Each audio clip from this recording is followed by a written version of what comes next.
तो विपक्ष ये कहकर आरोप लगा रहा है कि बिहार में चुनाव होने वाले हैं, ऐसे में बिहार की बम यहाँ पर हुई है।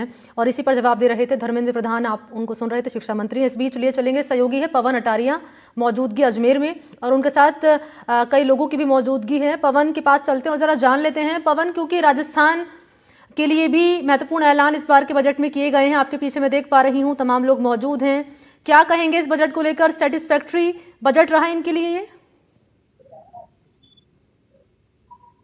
जी बिल्कुल, देखिए जो अजमेर के जो लोग हैं, बात कर ले युवाओं की, जो कर्मचारी नेता हैं और जो शिक्षक हैं, वो खुले मन से यहाँ पर प्रधानमंत्री नरेंद्र मोदी और वित्त मंत्री सीतारमण का यहाँ पर धन्यवाद करते नजर आ रहे हैं। जिस तरीके से 12 लाख रुपए में टैक्स फ्री सरकारी गवर्नमेंट एम्प्लॉय हो या प्राइवेट एम्प्लॉय हो, इन सभी ये भी धन्यवाद यहाँ पर देते जा रहे हैं। और साथ के साथ जो कैंसर, जो बड़ी गंभीर बीमारी है, उसकी जो दवाइयां हैं उसको यहाँ पर टैक्स फ्री कर दिया गया है। इस बात से लेकर काफी उत्साह यहाँ पर लोगों में नजर आ रहा है। साथ के साथ जो इलेक्ट्रिकल व्हीकल हैं वो टैक्स फ्री यहाँ पर कर दिए गए हैं, सस्ते कर दिए गए हैं। इस बात को लेकर भी यहाँ पर जो युवा हैं, जो लोग हैं, वो काफी खुश यहाँ पर नजर आ रहे हैं। बात कर लेते हैं, अभी आपने सीतारमण जी को जी सुना, कैसा रहा, क्या कहना चाहेंगे आज के पहली चीज तो ये कि एम्प्लॉयमेंट अपॉर्चुनिटीज काफी बढ़ गई हैं इस चीज से कि बेसिक कस्टम ड्यूटी है जो मिनरल्स पे,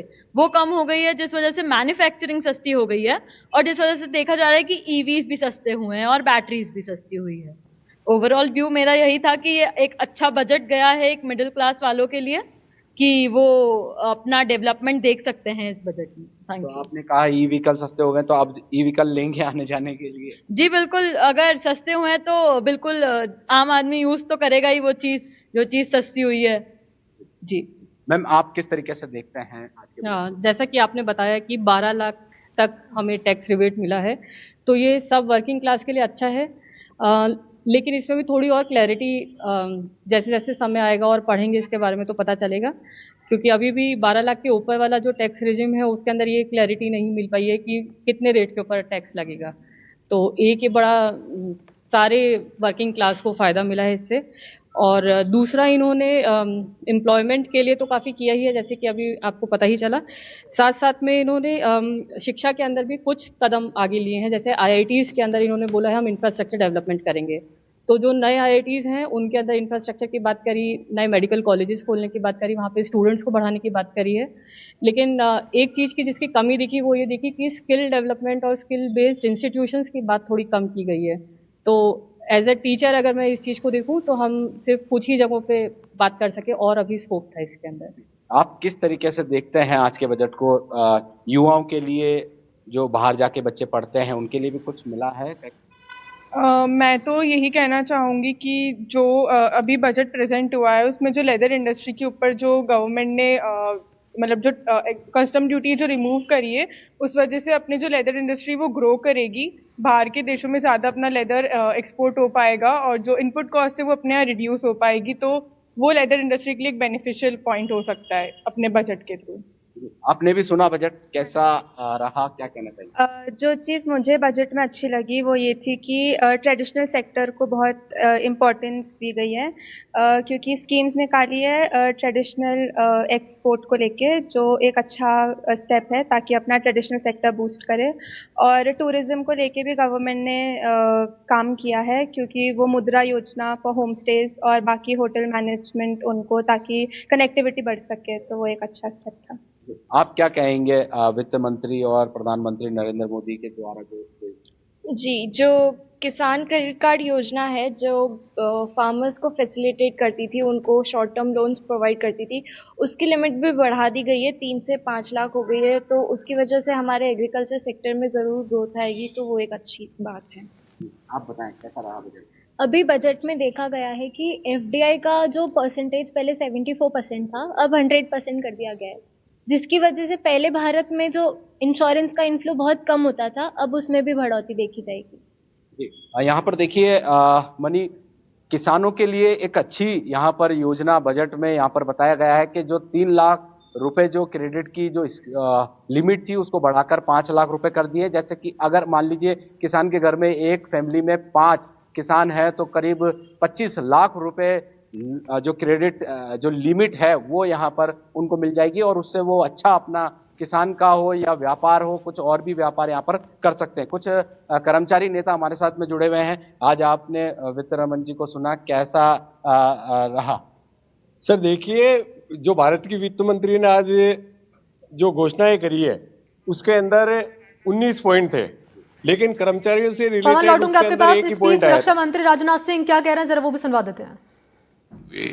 यह बजट मैं कहूं अभूतपूर्व तोहफा लेकर आया है तो यह कहना अतिशयोक्ति नहीं होगी।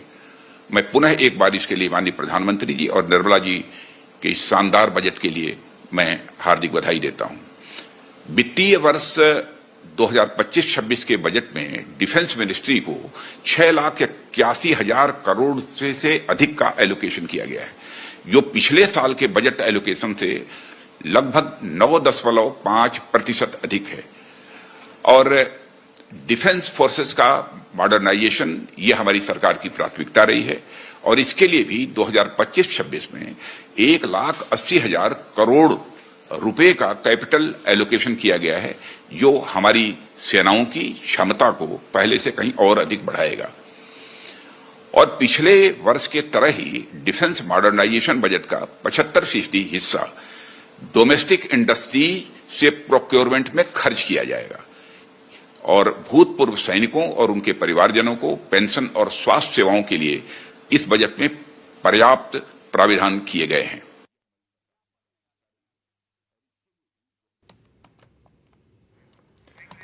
तो यहाँ पर आप सुन रहे थे रक्षा मंत्री राजनाथ सिंह को, और उनकी ओर से कहा गया है कि डिफेंस सेक्टर में एलोकेशन बढ़ा दिया गया है। कैपिटल एलोकेशन को लेकर भी उन्होंने बात यहाँ पर रखी है और लगातार रिएक्शंस सामने आ रहे हैं और आपको हम सुनवा भी रहे हैं क्या कहना है तमाम नेताओं का। इस बीच पवन लगातार बने हुए। पवन, आपके पास आते हुए। जी मनी, आपने अभी बताया कुछ योजनाओं के बारे में, क्या सा रहा और क्या कहना चाहेंगे? सर देखिए, वित्त मंत्री जी ने जो घोषणा करी है ना, आज यदि बजट के अंदर वो विधिवत रूप से 8वें वेतन आयोग की घोषणा करती, जब तो केंद्र सरकार के और राज्य के कर्मचारियों के ऊपर उसका प्रभाव पड़ता और वो खुश भी होते। और जो इनकम टैक्स का जो स्लैब 12 लाख तक का बढ़ाया छूट के लिए, वो इस वित्तीय वर्ष का तो इनकम टैक्स कर्मचारी कटा चुका है और अगले वित्तीय वर्ष में साल के 365 दिन के बाद में वापस उसको चांस मिलेगा इनकम टैक्स कटाने का। और सपोज करो कि यदि 365 दिन बाद, एक वर्ष के बाद में यदि विधिवत रूप से फिर 8वें वेतन आयोग की घोषणा हो गई, तो ये जो 12 लाख की छूट मिली है गौण हो जाएगी। तो इनकम टैक्स के अंदर केवल सरकार ने गोलमाल एक गेंद फेंकी है, गुगली फेंकी है और कर्मचारियों को बिहार का और जो अपने दिल्ली का चुनाव है उसको देखते हुए भेजी है। बाकी ठीक है, कोई चुनाव के अंदर जीएसटी उन्होंने हटाई नहीं है, पेट्रोल और डीजल के ऊपर जीएसटी कम करी नहीं है। आम गरीब को इनकम टैक्स में कोई छूट नहीं है, केवल ये सरकारी कर्मचारियों के लिए घोषणा करी है। और देखा जाए तो जो स्टेट वाइज जो घोषणाएं सरकार को करनी चाहिए थी, मैं राजस्थान का निवासी हूं और अजमेर के अंदर रहता हूं। हमारे राजस्थान और अजमेर के लिए कोई इसके अंदर घोषणा हुई नहीं है, न ट्रेन की हुई है न हवाई मार्ग की हुई है। केवल बिहार के अंदर मखाना बोर्ड बना देंगे और आपके हम किसान क्रेडिट कार्ड का 3 लाख से 5 लाख कर देंगे। तो ये तो किसान, अगर किसान को ब्याज देगी तो वो तो किसान को अगर ऋण देगी तो वापस सरकार ब्याज लेगी, मुफ्त तो करेगी नहीं। तो मैं तो कहता हूं कि कर्मचारियों के लिए भी कोई ऐसी घोषणा कर देती सरकार, और सिटीजन के लिए कोई घोषणा नहीं करी है। न रेल के अंदर छूट दी है उन्होंने, न जीएसटी में छूट दी है और न ही कोई बस के किराए में सीनियर सिटीजन को छूट दी है। तो हम ये, और आप देख लीजिए, सीनियर सिटीजन जब कोई 60 साल के बाद में रिटायर होता है तो उसको पेंशन, ग्रेजुएटी का पैसा मिलता है। आज स्थिति ये बनी हुई है कि सरकार पेंशन और ग्रेजुएटी के पैसे पे इनकम टैक्स लेती है, तो हम उसके अंदर छूट देती ना, तो हम उसको राहत महसूस करना मानते। बाकी ठीक है, ये तो बजट है, गोलमाल बजट है। तो हम ये चाहते हैं कि मोदी जी की जब 11 साल से बजट पेश कर रहे हैं तो हम भी आस लगाए बैठे, फिर मोदी जी की जब सरकार चली जाएगी तो हम भी तो बिना आस लगाए आस में ही अपना जीवन व्यतीत कर लेंगे। यहाँ पर देखिए, इन्होंने कहा अपने कुछ गोलमाल बजट ही कह रहे हैं कि जीएसटी में कोई छूट नहीं दी गई है, रेल को लेकर कोई ऐलान नहीं किया गया। ठीक है, लौटूंगी आपके पास।